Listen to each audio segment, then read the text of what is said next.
Nyuma ya kila bingwa anayepanda milima ya Kigali kuna mikono isiyoonekana inayohakikisha baiskeli iko tayari kupambana na changamoto. Kasi ambayo ninayo kubwa ni katika baiskeli yote, parts zote ya bike. Kwani mahali popote inaweza kuwa na kasoro na niwe naifuatilia nitengeneze ndio mwenyewe aweze kuendelea na race yake. Myself, I'm also a cyclist, so I know exactly what they need and all what needed to be on the race. Kozi ya Kigali inahitaji baiskeli zenye uimara wa hali ya juu. Kila kona, kila mlima ni mtihani. Fundi wangu na mtrust juu akisha set the saddle, the wheels, the gear na akiassemble to bike yangu vizuri napata hiyo confidence.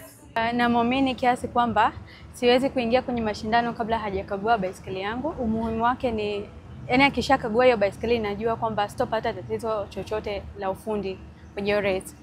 Hata na mtrust sana, lakini kwa ako professional. Toka nilianzia baiskeli nilikuwa na yeye. Mechanics will be great to have them.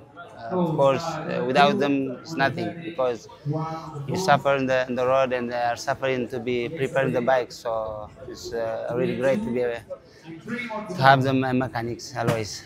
If they know it, of course, it's great. But if they don't know it, to be explained really about them. And yeah, I hope they know them.